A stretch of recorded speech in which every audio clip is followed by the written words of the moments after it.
In this week's episode of Working with Todoist, it's all about optimizing Todoist to work the best with COD.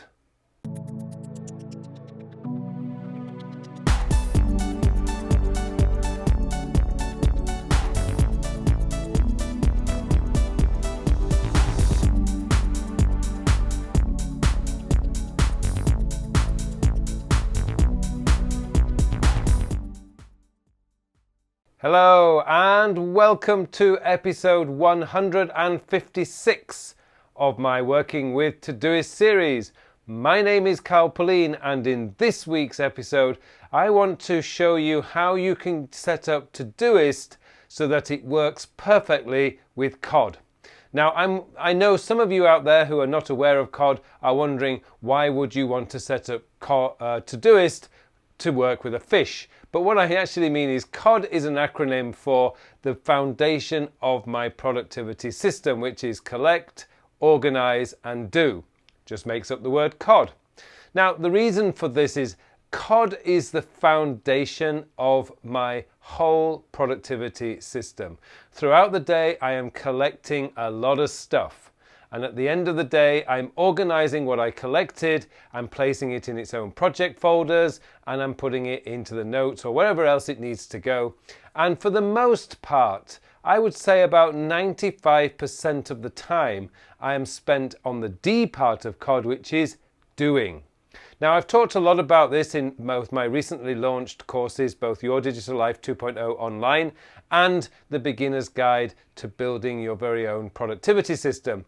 But I've never actually covered this in my Todoist videos. And actually, as those you guys out there watching this video are obviously using Todoist or even thinking about using Todoist, I thought this would be a great opportunity to show you how you can set up and optimize Todoist so that it works perfectly with COD. So before we go any further, I would just like to ask, if you like this video, please click on the like button below, and if you haven't subscribed to my channel yet, please subscribe. Okay, let's go into Todoist and I'll show you how COD can be optimized to work its best with Todoist. Okay, so imagine that I was in the middle of writing a blog post, and here's a blog post I wrote a couple of days ago about Project 1 Million. And as I'm typing away, I suddenly have an idea about something that I need to remember. So all I have to do in the way I've set this up is add Shift Command A, and it will bring up the Add Task dialog box. And all I have to do is ask RK is my wife, about ABC, and hit return.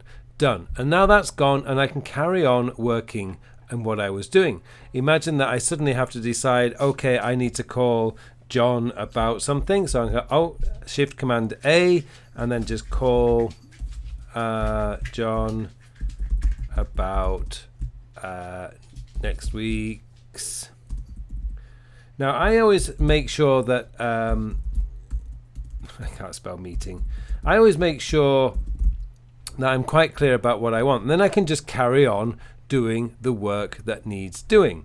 So I'm not really being disturbed as I'm going. My mobile phone is set up pretty much similarly. I have I use 3D Touch on my iPhone. If you use an Android device, I strongly recommend you set up the Todoist widget so that it's so quick to add a task. Because if you're not making the collecting process easy, then you are going to find that you are not going to collect everything because it's too difficult. So you've got to make it easy.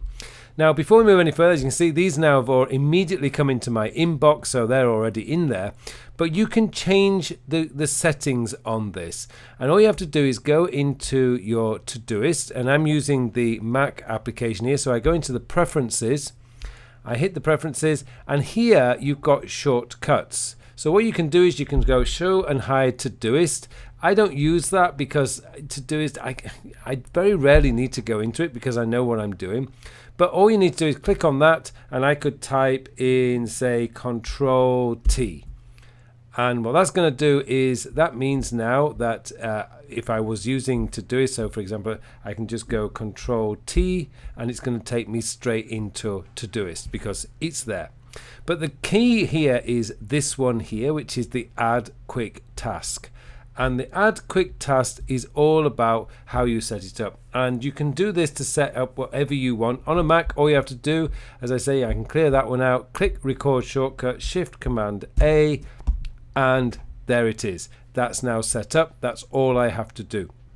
And that's really setting up so that collecting is really, really easy in Todoist. And on my mobile phone, I have, as I say, I've got it set up in both my share sheet because I use an iPhone. I have it set up in my share sheet on both my iPhone and my iPad.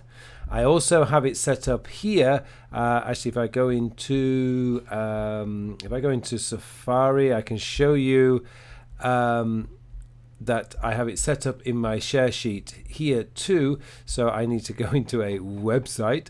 So let's say I go into my Pexels. By the way, if you're always wondering where to get really good stock photos for your images, Pexels is a really good one, a really good way of doing it.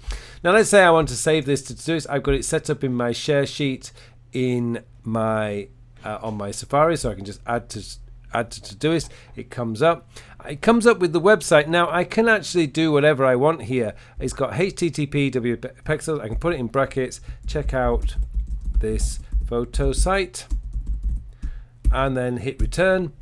And if we go back to my Todoist, you can see check out this photo site, and it's already saved as a clickable link. I can click on that and it will take me directly to Pexels. So that's another way of doing it. So setting up your share sheet on a Mac.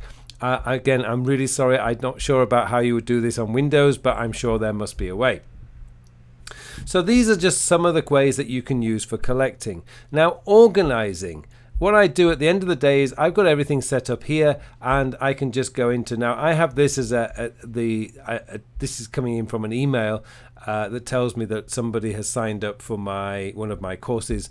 But let's just say ask RK about ABC. Do I want to do that right now? I can make a decision fairly quickly. I can just add @ and I can just type in communications because it's all to do with communications, and I can type in the hashtag, which will give me the list of my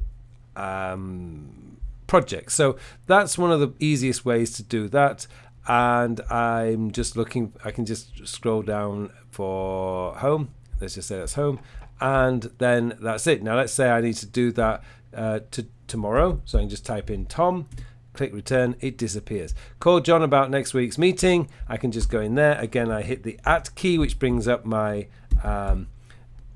my labels, which is communications, and I can hit the hashtag key, and I can call whatever project that's going to be. So let's just say any OSB, the TLM book, and I can just hit the projects. Check out this photo site. Again, all I have to do is @ so this is the organizing part. Learn these shortcuts. They are super fast, and once you get used to using them, that can really speed up the whole process of doing the organizing at the end of the day. And let's just say that I don't want this. Now, I don't have a problem checking things off because I'm not paying that much attention to karma. But if you really are bothered about karma, then all you have to do is click on the 3 dots and you can just hit delete task. That's not going to affect your karma points. It's not going to count as a completed task. So if you really want, you can hit the delete task and it will go. Just hit return and it's gone. Now the part of doing. Now when we come into doing in Todoist, I have, as I've mentioned in many recent videos, with the new pin searches, I have everything set up that I need right here. I very rarely need to go into projects now. I very rarely need to go into labels, and I very rarely need to go into filters, because the 3 filters that really matter to me are here. On my mobile device, my home setup button is now on today's focus, because my objectives, if I go into my objectives, you can see up here, order new journal and prepare next week's free talking document. These are the 2 tasks that I must complete today, are also in my today's focus. The reason simply for that is I want to see the 2 tasks. When I check my Todoist in the morning, as I mentioned in the recent video, I want to see the 2 tasks that I have set myself as an objective for today right there in front of me, and that's where it is. I then click on this, and pretty much for the rest of the day, this is where I stay. I will work from this list so that I can see all the tasks that need doing. At the end of the day, when I've done all my work, I will then go into my dashboard view, which I've set up as my home screen, which has got my inbox today, which is all my routines that are not important but do need doing and waiting for. And that's it. So that's how I set up my Todoist for doing. So remember, collecting is all about setting up the quick entry, and you can do that from your preferences. You just click on preferences, go in, and you can set up your quick add task there. Organising, really very simple. Learn how to use, learn how that the at key, as soon as you type that, you can actually go down. You can be even better than that. You can just type T, for example, and it's going to bring up all the T's at the top. I might say D. I've got D, and it will bring the D's up at the top. So that's a really quick way of doing it. Your projects, it's just the hashtag. Click on the hashtag. Again, you can type in, let's say S, which I know I've got speaking is set up, patron, single action, social media, blah, blah, blah. So you can set up anything that you want, but you can just use those quick shortcuts. This really helps with the golden 10 because it makes the processing of your inbox so much faster. And finally, the doing is setting up your favorites and use filters for this. As I said, as I've shown you many times before, I've got these 3 filters which are my most important filters. These ones here are just ones that I play with and very, very rarely go into it, because now since they brought out the pinned favorites, I don't need to be in there. This is the place where I spend pretty much all day. And the beauty of having this today's focus is I make sure all these tasks are done before I move into my routines. But sometimes, as you can see here, clean backup TV and math it's actually a routine, and it's something that I want to do in the afternoon, which is what I actually use a yellow tag for. Yellow means yellow means afternoon, orange means morning, and red means today's objectives. That's how I have mine organized, and that's how COD fits into my Todoist. Thank you very much for watching this episode. It just remains for me now to wish you all a very, very productive week.